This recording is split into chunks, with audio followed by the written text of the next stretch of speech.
ਹੁਣ ਅਸੀਂ ਸਾਡੇ ਅੱਜ ਅਜੋਕੇ ਸਮੇਂ ਦੇ ਕਹਿ ਲਓ ਕਿ ਬਾਬਾ ਬੋੜ ਸਾਡੇ ਸੂਝਵਾਨ, ਸਾਡੇ ਪਾਰਖ, ਸਾਡੇ ਉਸਤਾਦ, ਸਾਡੇ ਖਾਸ ਪ੍ਰਾਹੁਣੇ ਜਿਹੜੇ ਆਸਟ੍ਰੇਲੀਆ ਤੋਂ ਆਏ ਨੇ ਔਰ ਉਹਨਾਂ ਦੀ ਭਾਗ ਭਰੀ ਵੀ ਨਾਲ ਹੈ, ਜਿਨ੍ਹਾਂ ਦਾ ਨਾਮ ਪੁਰਸ਼ੋਤਮ ਕੌਰ ਨੇ। ਅਤੇ ਪਰ ਇਹ ਜਿਹੜੀ ਹਸਤੀ ਹੈ ਇਹ ਜਸਵੰਤ ਸਿੰਘ ਗਿੱਲ ਜੀ ਨੇ, ਜੋ ਲੁਧਿਆਣਾ ਕਾਲਜ ਦੇ ਪ੍ਰਿੰਸੀਪਲ ਰਿਟਾਇਰ ਹੋਏ ਔਰ ਜਿਹੜਾ ਸਾਂਝ ਭਲੇ ਔਰ ਅਮਨ ਔਰ ਮੁਹੱਬਤ ਦੀ ਕੱਥ ਹੈ, ਪੰਜਾਬ ਦੀ ਕੱਥ ਹੈ, ਸੂਝ ਸਿਆਣਪ ਦੀ ਕੱਥ ਹੈ, ਸਾਡੀ ਤਵਾਰੀਖ ਦੀ ਕੱਥ ਹੈ, ਇਹਦੇ ਉੱਤੇ ਇਹਨਾਂ ਦੀ ਖਾਸ ਇੱਕ ਵੱਡੀ ਝਾਤ ਵੀ ਹੈ, ਵੱਡੀ ਨਜ਼ਰ ਵੀ ਹੈ।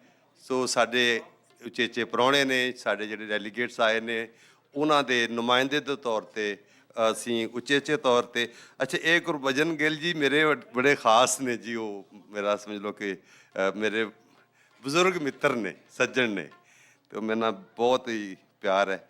ਪਰ ਇਹ ਹਸਤੀ ਜਿਹੜੀ ਹੈ ਇਹ ਇਹਨਾਂ ਦਾ ਵੀ ਉਸੇ ਤਰ੍ਹਾਂ ਦਾ ਇੱਕ ਕੰਮ ਹੈ, ਇੱਕ ਵੱਡਾ ਕੰਟਰੀਬਿਊਸ਼ਨ ਹੈ ਇਲਮ ਅਦਬ ਦੇ ਖੇਤਰ ਦੇ ਵਿੱਚ। ਸੋ ਪੰਜਾਬ ਔਰ ਪੰਜਾਬੀ ਦੀ ਗੱਲ ਹੋਵੇ ਜਾਂ ਪੰਜਾਬੀ ਸੂਝ ਸਿਆਣਪ ਦੀ ਗੱਲ ਹੋਵੇ, ਕਲਾਸਿਕ ਦੀ ਗੱਲ ਹੋਵੇ, ਇਹ ਇੱਕ ਪਾਰਖ ਦੇ ਤੌਰ 'ਤੇ ਜਾਣੇ ਜਾਂਦੇ ਨੇ।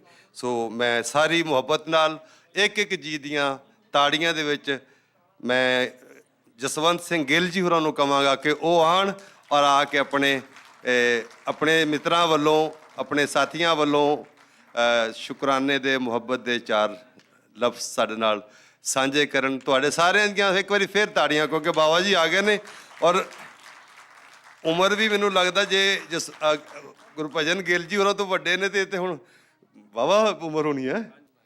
ਫੁੱਲਾਂ ਵਰਗੇ ਬੱਚਿਓ, ਮੈਨੂੰ ਆਪਣੇ ਸਕੂਲ ਕਾਲਜ ਉਸ ਪੰਜਾਬ ਦੇ ਯਾਦ ਆ ਗਏ ਜਦੋਂ ਅਸੀਂ ਹਰ ਮੌਕੇ 'ਤੇ ਇਹਨਾਂ ਬੱਚਿਆਂ ਨੂੰ ਬੁਲਾਉਂਦੇ ਹਾਂ। ਉਹਨਾਂ ਦੀਆਂ ਟੀਚਰਸ ਨੂੰ ਤਿਆਰ ਕਰਕੇ ਲੈ ਕੇ ਆਉਂਦੀਆਂ ਨੇ।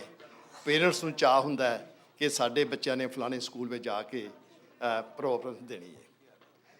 ਇੰਨੀਆਂ ਕਿਉਂਕਿ ਇਹਨਾਂ ਦਾ ਕੰਮ ਹੈ, ਸਟੇਜ ਹੈ, ਸ਼ਾਇਰ ਨੇ, ਸਿਫਤਾਂ ਕੀਤੀਆਂ ਨੇ।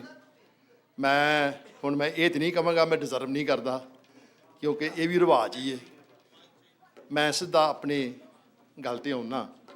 ਸਵਾਗਤ ਜਦੋਂ ਬਾਬਾ ਨਜ਼ਮੀ ਨੇ ਕਰ ਦਿੱਤਾ ਅਤੇ ਉਹ ਰਸਮੀ ਸਵਾਗਤ ਤੁਹਾਡੇ ਸਾਰਿਆਂ ਦਾ ਹੋ ਚੁੱਕਾ ਹੈ।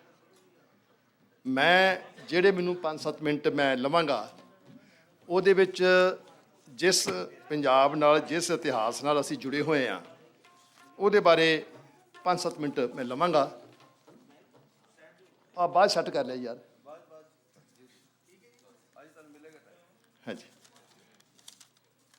ਅਸੀਂ ਪੰਜਾਬ ਦੀ ਉਸ ਧਰਤੀ 'ਤੇ ਬੈਠੇ ਹਾਂ, ਲਾਹੌਰ, ਜਿਹਦੇ ਬਾਰੇ ਕਹਿੰਦੇ ਨੇ ਕਿ ਜਿਹਨੇ ਲਾਹੌਰ ਨਹੀਂ ਵੇਖਿਆ ਉਹ ਜੰਮਿਆ ਹੀ ਨਹੀਂ। ਪਿਛਲੇ 3 ਸਾਲ ਪਹਿਲਾਂ ਮੇਰੀ ਘਰ ਵਾਲੀ ਇੱਥੇ ਜੰਮਣ ਆਈ ਸੀ, ਮੈਂ ਜੰਮ ਕੇ ਗਿਆ, ਮੇਰਾ ਮੁੰਡਾ ਜੰਮ ਕੇ ਗਿਆ, ਅਤੇ ਹੁਣ 3 ਸਾਲ ਬਾਅਦ ਮੈਂ ਛੋਟਾ ਮੁੰਡਾ ਵੀ ਲੈ ਕੇ ਆਇਆ ਵੀ ਇਹ ਕਿਤੇ ਅਣਜੰਮਿਆ ਨਾ ਰਹਿ ਜੇ। ਸੋ ਇਸ ਲਾਹੌਰ ਦੀ ਜਿਹੜੀ ਸ਼ਨਾਖਤ ਹੈ, ਜੰਗ ਪੰਜਾਬ ਅਤੇ ਲਾਹੌਰ, ਦਿੱਲੀ ਦੋਵਾਂ ਨੂੰ 2 ਧਿਰਾਂ ਮੰਨਿਆ ਗਿਆ। ਉਹ ਭਾਵੇਂ ਮੁਗਲ ਦੌਰ ਹੈ, ਭਾਵੇਂ ਮੁਗਲਾਂ ਤੋਂ ਪਹਿਲਾਂ ਦਾ ਦੌਰ ਹੈ, ਭਾਵੇਂ ਬ੍ਰਿਟਿਸ਼ ਦੌਰ ਹੈ, ਯਾਨੀ ਪੰਜਾਬ ਦੀ ਨਿਸ਼ਾਨੀ ਲਾਹੌਰ ਹੈ। ਇੱਥੇ ਕਿਸੇ ਨੂੰ ਆਉਣ ਦਾ ਵੀਜ਼ਾ ਮਿਲੇ ਨਾ ਮਿਲੇ ਉਹ ਪੋਲੀਟੀਕਲ ਗੱਲਾਂ ਨੇ। ਇਸ ਲਾਹੌਰ ਵਿੱਚ 1931 ਦੇ ਵਿੱਚ ਸ਼ਹੀਦ ਆਜ਼ਮ ਭਗਤ ਸਿੰਘ ਦੀ ਸ਼ਹਾਦਤ ਹੋਈ, ਜਿਨ੍ਹਾਂ ਨੇ ਮੁਲਕ, ਉਸ ਵੇਲੇ ਦਾ ਮੁਲਕ ਦਾ ਮਤਲਬ ਹਿੰਦੁਸਤਾਨ ਪਾਕਿਸਤਾਨ ਨਹੀਂ, ਜਿਹੜਾ ਉਸ ਵੇਲੇ ਬ੍ਰਿਟਿਸ਼ ਦੀ ਗੁਲਾਮੀ ਥੱਲੇ ਹੈ। ਅਸੀਂ ਪਰਸੋਂ ਉਸ ਜਗ੍ਹਾ 'ਤੇ ਗਏ, ਉਸ ਚੌਕ ਦੇ ਵਿੱਚ ਗਏ, ਸ਼ਾਦਮਾਨ ਚੌਕ, ਜਿਹਦੇ ਵਿੱਚ ਲਾਹੌਰੀਏ ਦੱਸਦੇ ਨੇ ਕਿ ਇਹ ਉਹ ਜਗ੍ਹਾ ਹੈ ਜਿੱਥੇ ਸ਼ਹੀਦ ਆਜ਼ਮ ਭਗਤ ਸਿੰਘ, ਰਾਜਗੁਰੂ ਸੁਖਦੇਵ ਨੂੰ ਫਾਹੇ ਟੰਗਿਆ ਗਿਆ ਸੀ। ਅਤੇ ਅਸੀਂ ਉਸ ਚੌਂਕ ਵਿੱਚ ਸਿਜਦਾ ਕਰਕੇ ਆਏ। ਸਾਨੂੰ ਲੱਗਦਾ ਕਿ ਸਾਡੇ ਲੋਕਾਂ ਲਈ ਜਿੱਥੇ ਸਾਡੇ ਮਜ਼ਹਬੀ ਥਾਂ ਨੇ, ਉੱਥੇ ਉਹਨਾਂ ਲੋਕਾਂ ਦੀਆਂ ਕੁਰਬਾਨੀਆਂ ਜਿਨ੍ਹਾਂ ਨੇ ਸੀਸ ਅੰਗਰੇਜ਼ਾਂ ਨੂੰ ਬਾਹਰ ਕੱਢਣ ਲਈ ਦਿੱਤੇ, ਉਹਨਾਂ ਦੇ ਸੁਪਨੇ ਪੂਰੇ ਹੋਏ ਨਾ ਹੋਏ, ਘੱਟ ਹੋਏ, ਉਹ ਫਿਰ ਡਿਬੇਟ ਦਾ ਮਸਲਾ ਹੈ।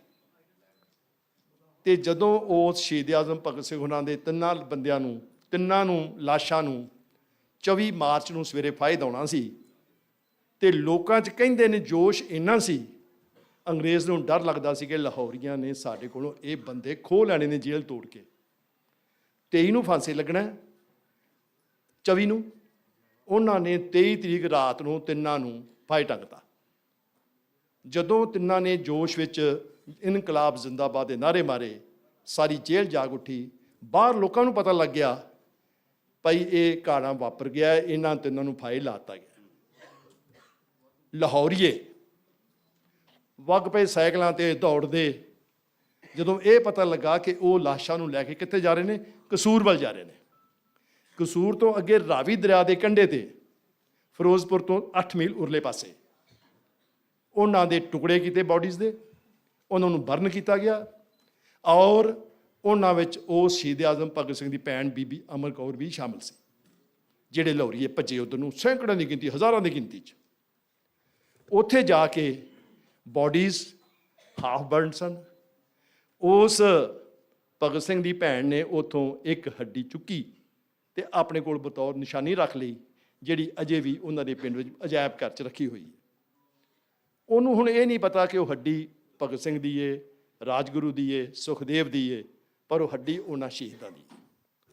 ਉਹ ਜਿਹੜੀ ਹੱਡੀ ਹੈ ਇੱਕ ਅਧਸਰੀ, ਉਹ ਇੱਕ ਸਿੰਬਲ ਹੈ, ਉਹ ਇੱਕ ਚਿੰਨ੍ਹ ਹੈ ਸ਼ਹੀਦਾਂ ਦੀਆਂ ਕੁਰਬਾਨੀਆਂ ਦਾ।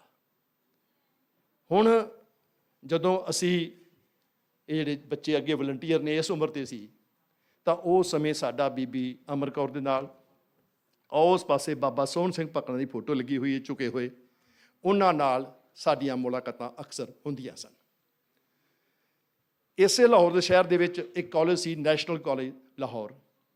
ਉਹਦਾ ਪ੍ਰਿੰਸੀਪਲ ਸੀ ਸ਼ਬੀਲ ਦਾਸ। ਉਸ ਨੈਸ਼ਨਲ ਕਾਲਜ ਵਿੱਚ ਹੀ ਇਹ ਨੌਜਵਾਨ ਪੜ੍ਹਦੇ ਹੁੰਦੇ ਸੀ। ਇੱਕੋ ਹੀ ਤਾਂ ਫੋਟੋ ਵੇਖੀ ਹੋਏਗੀ, ਭਗਤ ਸਿੰਘ ਦੀ ਪੱਗ ਵਾਲੀ ਲੜ ਨਿਕਲਿਆ ਹੋਇਆ। ਉਹ ਉਸਦੇ ਡਰਾਮਾ ਕਲੱਬ ਸੀ ਜਿਹੜਾ ਉਸ ਕਾਲਜ ਦਾ ਸੀ। ਉਹ ਪ੍ਰਿੰਸੀਪਲ ਸ਼ਬੀਲ ਦਾਸ ਬਾਅਦ ਵਿੱਚ ਲੁਧਿਆਣੇ ਜਲੰਧਰ ਪਹੁੰਚੇ, ਉਹਨਾਂ ਦੀ ਮਿਸਿਸ ਉੱਤੇ ਪ੍ਰਿੰਸੀਪਲ ਬਣੇ। ਤੋ ਅਕਸਰ ਕਹਿੰਦੇ ਹੁੰਦੇ ਸੀ ਕਿ ਇਹਨਾਂ ਲੋਕਾਂ ਦੀਆਂ ਕੁਰਬਾਨੀਆਂ ਦੇਸ਼ ਵਿੱਚ ਅਣਜਾਈ ਨਾ ਜਾਣ, ਖਾਲੀ ਨਾ ਜਾਣ, ਕਿਉਂਕਿ ਉਹਨਾਂ ਨੇ ਜਿਹੜੇ ਸਮਾਜ ਦੀ, ਜਿਹੜੇ ਮੁਲਕ ਦੀ, ਜਿਹੜੀ ਆਜ਼ਾਦੀ ਦੀ ਕਲਪਨਾ ਕੀਤੀ ਸੀ। ਤੇ ਉਹਦੇ ਵਾਸਤੇ ਉਸ ਸਮੇਂ ਸਾਡਾ ਇੱਕ ਦੋਸਤ ਸੀ, ਉਹਨੇ ਇੰਡੋਨੇਸ਼ੀਆ ਦੇ ਲੋਕਾਂ ਦੀ ਆਜ਼ਾਦੀ ਵਿੱਚ, ਜਿੱਥੇ ਉੱਥੋਂ ਦੇ ਸ਼ਹੀਦ ਕਬਰਾਂ 'ਚ ਦਬਾਏ ਗਏ ਸੀ, ਉਹਨਾਂ ਸਾਰੇ ਸ਼ਹੀਦਾਂ ਦੀ ਯਾਦ ਵਿੱਚ ਇੱਕ ਅੰਗਰੇਜ਼ੀ ਦੇ ਵਿੱਚ ਪਲੇਟ ਲੱਗੀ ਹੋਈ ਸੀ।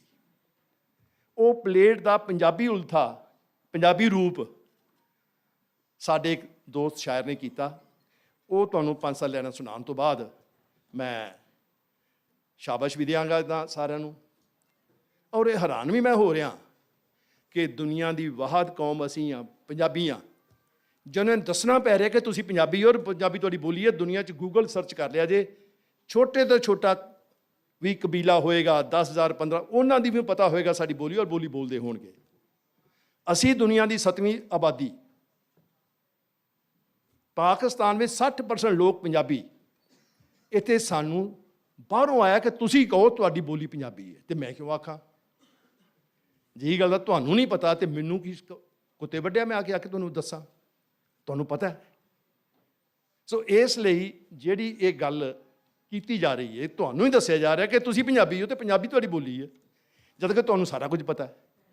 ਇਹਦਾ ਮਤਲਬ ਕਿਤੇ ਨਾ ਕਿਤੇ ਸਾਡੇ ਅੰਦਰ ਵੀ ਬੇਈਮਾਨੀ ਹੈ, ਜਾਂ ਸਮਝ ਲਓ ਕੋਈ ਹੋਰ ਚੱਕਰ ਨੇ ਜਿਹਨੂੰ ਇਹ ਲੋਕ ਕਹਿ ਸਕਦੇ ਨੇ। ਕਈ ਲੋਕੀ ਅਸੀਂ ਬਾਹਰੋਂ ਆਏ ਪਰਾਉਣੇ ਕਹਿ ਵੀ ਨਹੀਂ ਸਕਦੇ।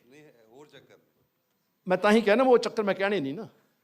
ਓਕੇ, ਸੋ ਉਹ ਸ਼ਹੀਦ, ਉਹ ਹੱਡੀ ਇੰਡੋਨੇਸ਼ੀਆ ਵਾਲਿਆਂ ਦੀ ਜਾਂ ਸ਼ਹੀਦ ਭਗਤ ਸਿੰਘ, ਰਾਜਗੁਰੂ ਸੁਖਦੇਵ ਦੀ, ਉਹ ਹੱਡੀਆਂ ਕਹਿ ਰਹੀਆਂ ਨੇ ਮੰਨਿਆ ਕੁਝ ਵੀ ਨਹੀਂ ਬਾਕੀ ਰਿਹਾ ਸਾਡੀਆਂ ਨਿਰਜਿੰਦ ਹੱਡੀਆਂ ਤੋਂ ਸਿਵਾ।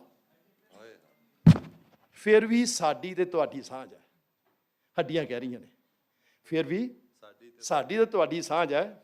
ਮੌਤ ਪਿੱਛੋਂ ਵੀ ਤੁਹਾਡੇ ਹਾਂ ਸੀ, ਮੌਤ ਪਿੱਛੋਂ ਵੀ ਤੁਹਾਡੇ ਹਾਂ ਸੀ।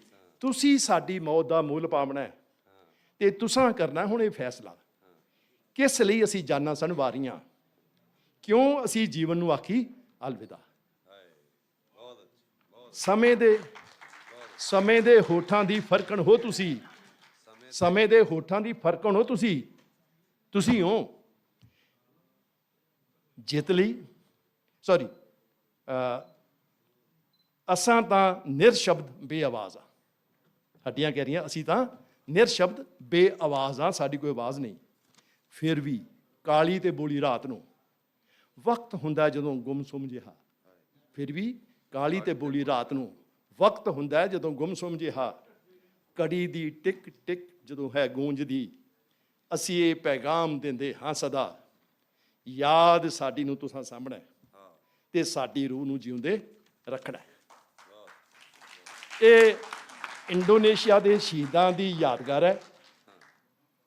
ਉਸੇ ਯਾਦਗਾਰ ਦੇ ਅੰਗਰੇਜ਼ੀ ਨੂੰ ਪੰਜਾਬੀ 'ਚ ਉਲਥਾ ਕੀਤਾ ਖੁੱਲ੍ਹਾ, ਤੇ ਉਸ ਹੱਡੀ ਨਾਲ ਜੋੜਿਆ ਜਿਹੜੇ ਲੋਕਾਂ ਨੇ ਸਾਦਮਾਨ ਚੌਂਕ ਦੇ ਵਿੱਚ, ਲਾਹੌਰ ਦੇ ਵਿੱਚ ਉਹਨਾਂ ਨੂੰ ਫਾਹੇ ਟੰਗਿਆ ਗਿਆ।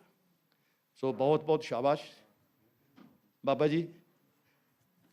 ਇਹ ਬਾਬੇ ਕਹੇ ਜਾਂਦੇ ਸਨ ਉਸ ਉਮਰ ਤੇ, ਬਾਬਾ ਸੋਹਣ ਜਦੋਂ ਇਹ 20-22 ਸਾਲ ਦੇ ਸਨ। ਸਾਡੇ ਉਸ ਪੰਜਾਬ 'ਚ ਬਾਬਾ ਦੋ ਲੋਕਾਂ ਨੂੰ ਕਹਿੰਦੇ ਨੇ, ਜਿਹੜੇ ਛੋਟੀ ਉਮਰ 'ਚ ਬੜੇ ਸਿਆਣੇ ਹੋ ਜਾਣ ਨਾ, ਉਹਨੂੰ ਕਹਿੰਦੇ ਬਾਬਾ ਹੈ। ਤੁਸੀਂ ਸਾਡੇ ਉਹ ਬਾਬੇ ਹੋ, ਉਮਰ ਵਾਲੇ ਨਹੀਂ।